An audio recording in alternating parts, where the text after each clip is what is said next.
Welcome to another Cooking on the Block, and I'm Chef Ellie Espo. Today we're going to make traditional Easter sweet pie, okay?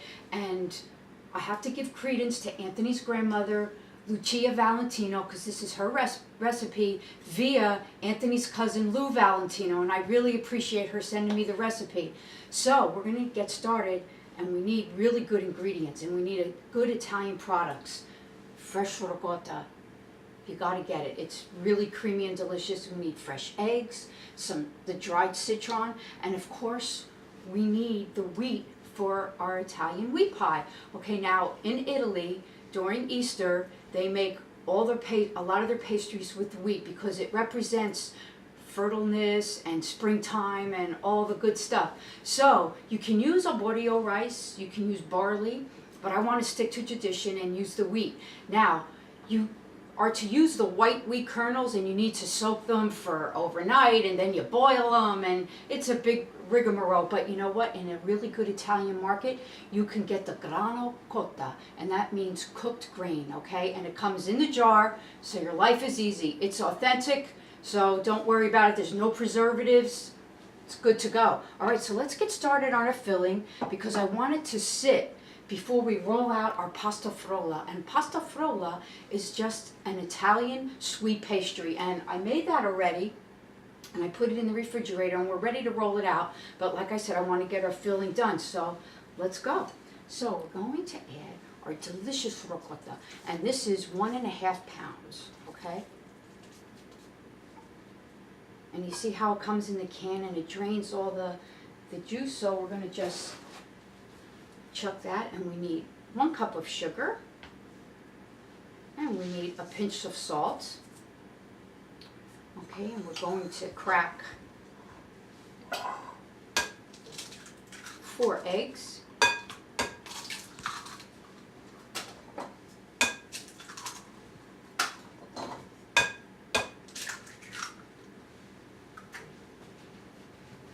And just about 1/2 cup of the citron.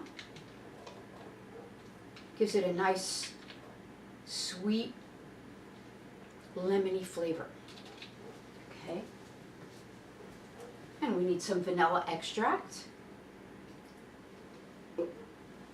Let's just mix that now.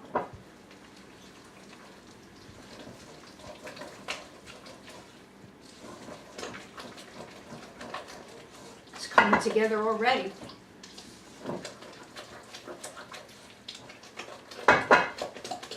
Mix it very well. Okay, now we're going to add our wheat.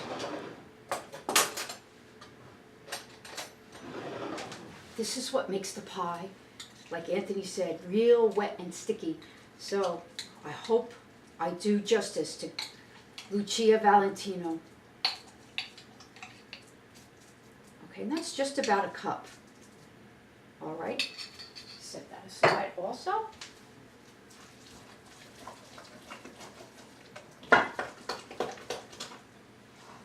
Okay, and I'm going to bring over the bowl so you can get a nice shot of that. So you can see the wheat kernels in there. Now they're soft but chewy to the texture. I had a spoonful of them. They're kind of weird, but I guess this is what you got to use. Okay. Now we're going to add our other flavorings.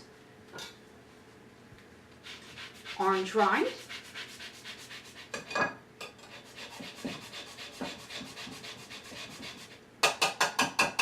And some lemon rind.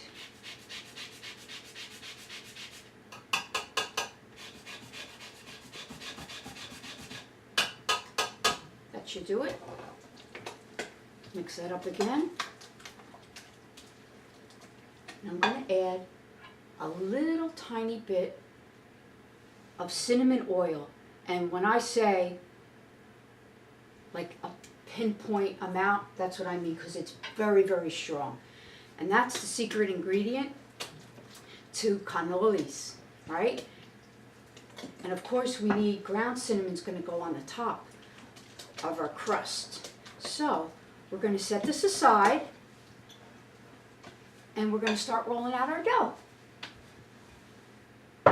Okay, so we need a deep dish pie plate. Remove all my ingredients here so we have a nice work surface. Need some extra flour.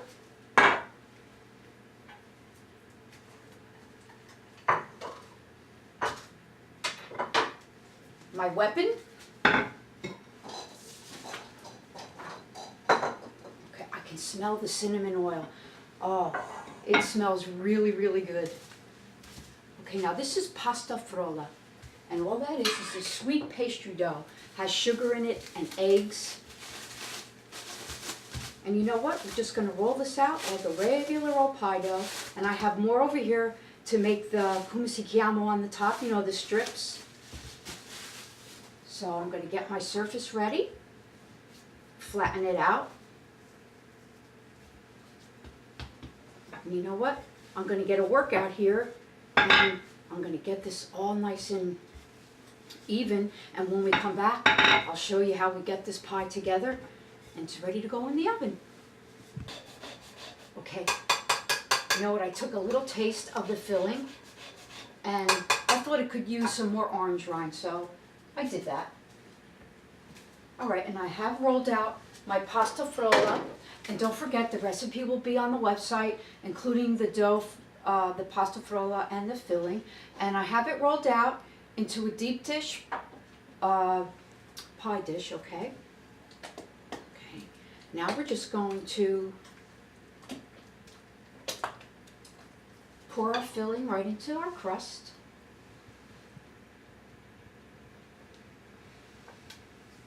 Now if you wanted to make smaller pie, you could probably get 2 out of this. But let me just take a little of the filling out because I don't want it to, yeah, it's good. Okay, now I made some of my strips for across the top.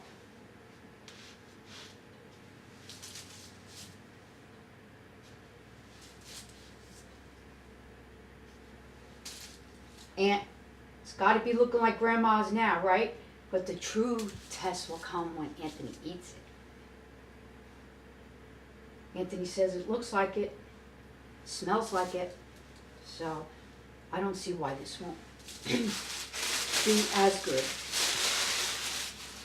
Okay, see how you can do your strips ahead of time in your pastry and just keep it in your refrigerator on a cookie sheet? You could do it the day before, make your life easy. This dough is very delicate.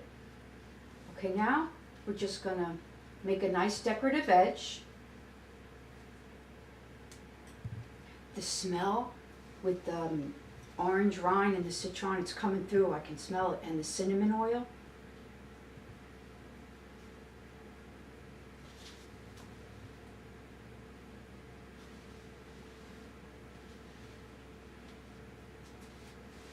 This dough is very forgiving, so you can crimp any way you like. You could even weave it, you know, to make it look like a braid, but you know what? Sometimes you don't have to be so fancy. It just needs to be good. Because it's all about the flavor.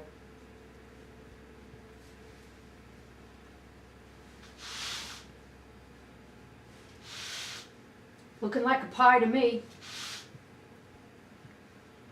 Okay, so we have a little egg wash. And we're just going to brush nice and nice over the torta. Okay, and then sprinkle a little cinnamon over the top. Okay, now it's going to go in a 350-degree oven, and I'm going to check it around 40 minutes. And you just want the filling to set. Don't overbake it, it's going to come dry, and we don't want that. This needs to be wet. Like Anthony said, Grandma Valentino's pie was wet and sticky and gooey and sweet. That's what we're looking for. So, when we come back, I'll show you what this beautiful pie is going to look like. Okay, our delicious sweet pie, Easter sweet pie is finished. It took just about an hour in the oven. You just want the middle to be set. You don't want it, you still want it a little jiggly because it's going to continue to cook and set as you refrigerate it, and you still want it nice and moist on the inside. So I want to thank Lucia Valentino, Anthony's grandmother, for the recipe, and his cousin Lou Valentino, and everybody, Buona Pasqua, and don't forget, the recipes are on the website. And that was another Cooking on the Block, and I'm Chef Ellie Espo.